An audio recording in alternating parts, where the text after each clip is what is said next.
So before I begin, I do want to say a few words about this tragic shooting that took place this morning in Winder, Georgia. We're still gathering information about what happened, but we know that there were multiple fatalities and injuries. And, our hearts are with all the students, the teachers, and their families, of course. And we are grateful to the first responders and the law enforcement that were on the scene. But this is just a senseless tragedy on top of so many senseless tragedies. And it's just outrageous that every day in our country, in the United States of America, that parents have to send their children to school worried about whether or not their child will come home alive. It's senseless. It is. We got to stop it. You woke? It's time to get up.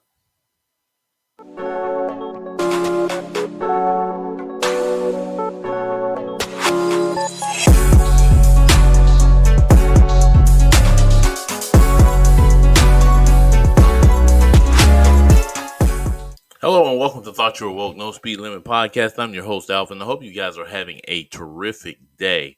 I just want y'all to do one thing. Make sure you hit that like button, subscribe, and share. And if you're on one of the podcast uh, platforms, make sure that you're hitting that follow button and the notification button so that the next time the show is available, you will be the first to see it. Now, I hate to come back with a very disturbing show. We're going to talk about the Appalachian school shooting today. It's a sad story. It really is a sad story. Unfortunately, 4 people died. And most of you probably already know this. Christian Angola, 14-year-old student, and Mason Schumerhorn, 14, were both students at the school. Richard Aspinwall, the assistant football coach, the defensive coordinator for the football team, also died, and Christian Ermy, 51. Both of them were also math teachers. Unfortunately, they lost their lives, and to be honest with you, I'm sure the students at the school will never be the same again. We also know that 9 people were wounded. 1 teacher and 8 other students were also wounded. The shooter turned himself in, who happened to be a student at the school. His name was Colton Gray. He's 14 years old. His father was later arrested also for providing the weapon that Colt used to commit this crime. Colin Gray, who's 54. So, how do we go about talking about this story? Well, facts in the case are pretty disturbing at the most. So, if we look into this case, we have to start with the shooter and the life that he lived. Why does his father end up being arrested? For one, uh, Colt Gray was going through the fact that the traumatic experience of losing his mother, who separated from his father. They were, I guess, his father had sole custody of Colt at the time.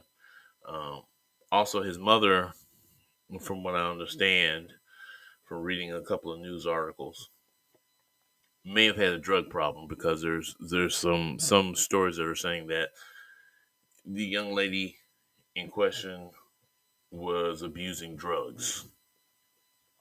Um, in fact, that she had been arrested several times on charges of methamphetamines. Now, she stated that Colin Gray, the father, had been abusive and had suffered abuse in his life as well. There are some other things here that indicate that there were real problems in the home. There were neighbors who claim that child services had been called to the house several times. The police had been to the house several times. And there was a lot of abuse in that family. One fact is for sure, a year before any of this happened, the FBI and the county police were concerned about some posts on a website that Colt Gray, a video game site that Colt Gray was involved in, that he had made some threats to the school. His father denied that he knew anything about it, and he said if he did, I sure as heck would take care of that. And he said, and they asked, does Colt have access to weapons? The father said, yes, he has access to weapons. He said, we do go hunting, and he showed the officers pictures of them hunting.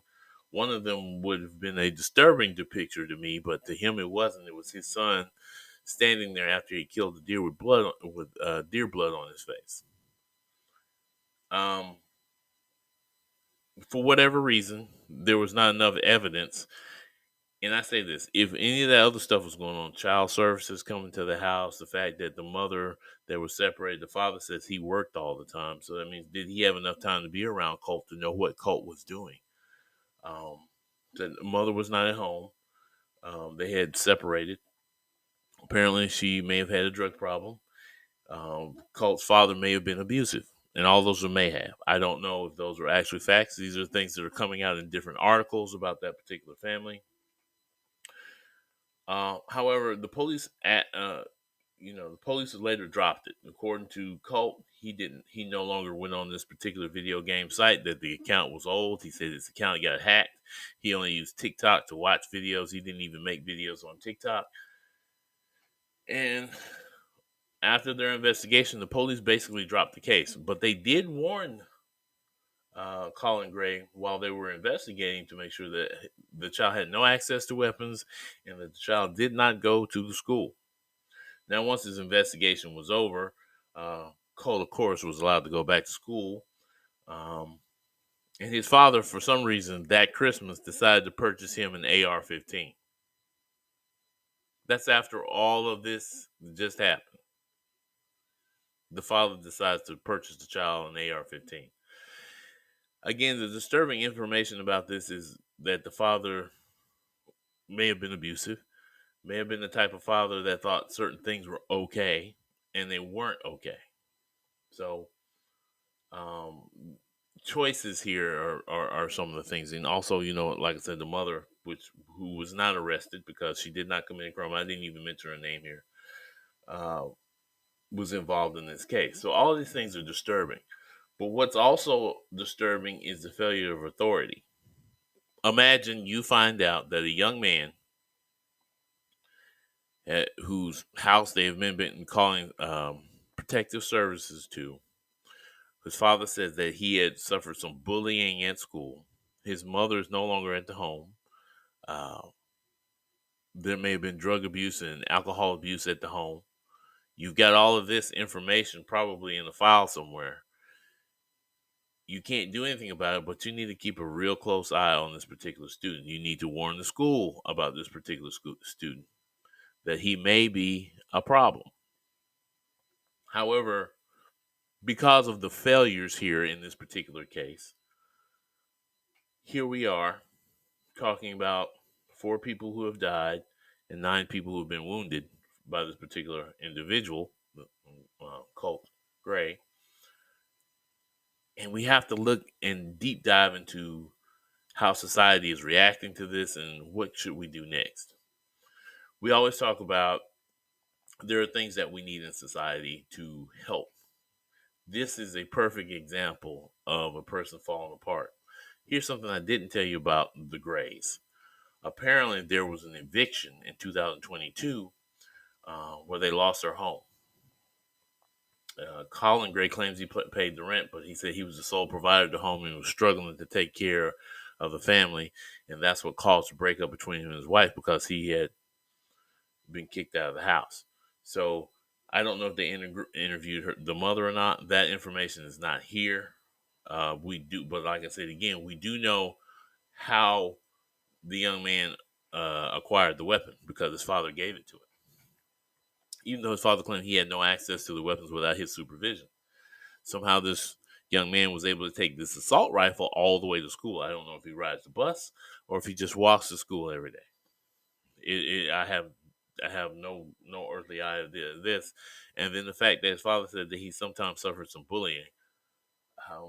All of this is triggers, red flag warnings. The problem is there's no red flag for a young man. The red flag would have been for the father with all these guns who supposedly, quote unquote, abusive and separated from the mother.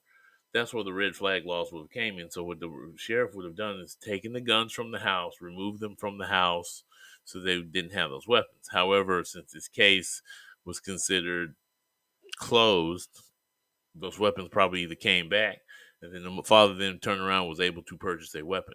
However, looking at this case, it looks like as if the father, as if the authorities failed. We always talk about needing resources. I know people want to think we harp too much on Second Amendment rights, but Second Amendment rights is this: the gun doesn't kill people by itself. The people who use the gun, who operate that gun, kill people. That's why we have to scrutinize. It's like a car. A car parked in a driveway is harmless to individuals on the street until somebody gets behind the wheel and doesn't know what they're doing, or decides that they're not going to follow the laws of the road. Then the car is dangerous because of the person within it. We always talking about guns are dangerous. People are dangerous. Um, Let me explain something. Rhetoric, sorry, political rhetoric does not help this situation either. There has been a lot of rhetoric going on right now. It is easy to say, okay, well, it's disturbing that this happened, and what it is we need to get rid of guns. Guns are the problem. Guns, guns, guns, guns. And yes, they are the problem because this isn't the only crime we're talking about. We're talking about a mass shooting, but every day on the streets of America, young Americans, and I do say this, Americans are killing Americans. It is also not, um, it is also not conducive to be the other side and try to blame everything else but this. I need to show you guys something. So there's several disturbing articles, like I said, about the young man, but this article right here, this is disturbing to me.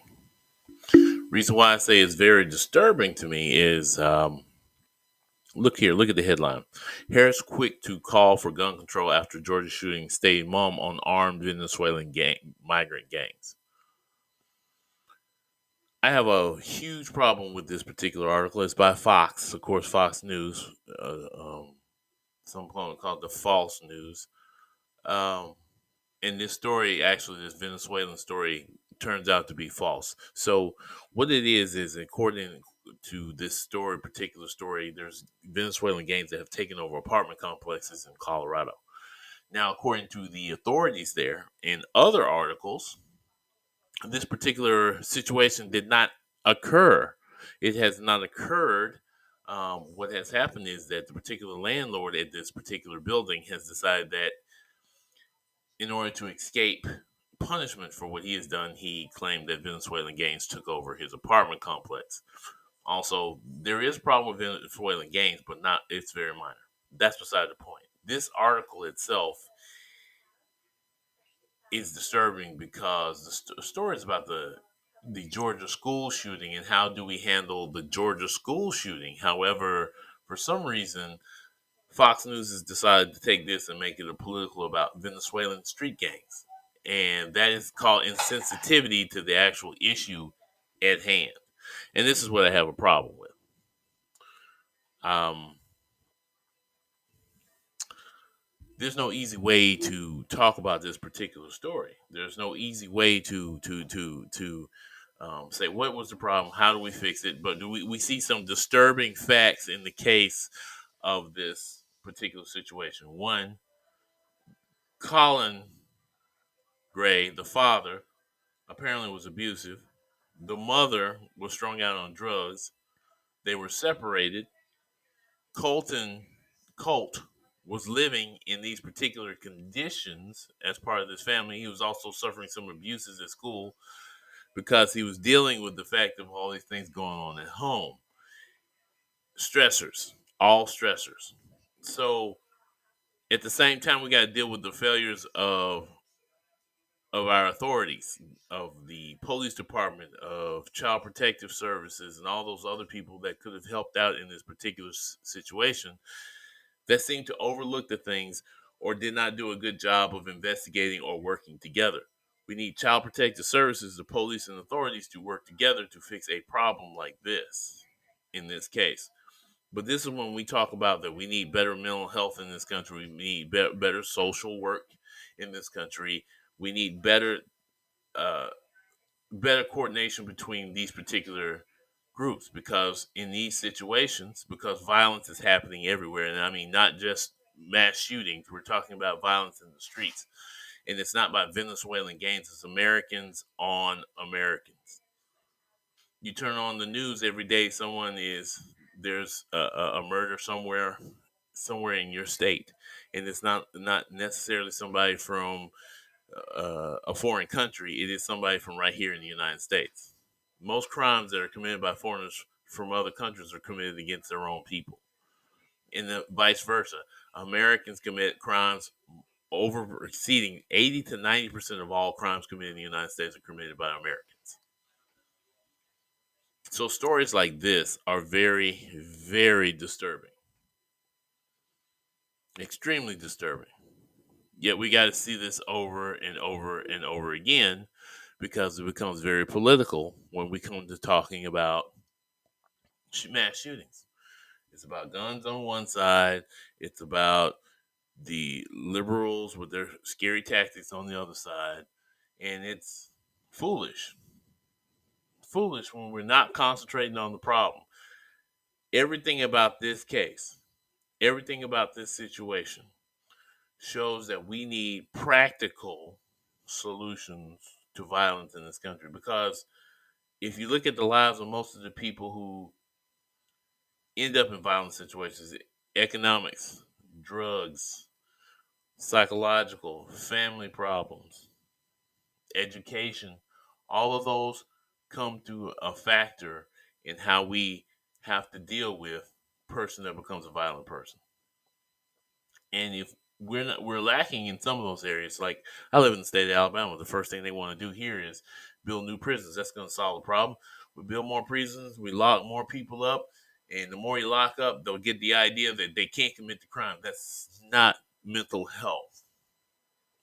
We understand what insanity is: doing the same things over and over and over again, expecting a different result. We've been locking people up for 200, almost 200 years in a prison for crimes like that, for violent crimes. And what has been the result? It's only grown more and more and more. It's time to do something different. It's time to do something different. It's time to stop looking at situations like this and thinking that any of the things and the way we think is okay. So then we ask ourselves, what are the solutions? First of all, we have to get the two groups together and sit down and decide what are good solutions, because apparently part of the problem here seems like none of the agencies work together where they should.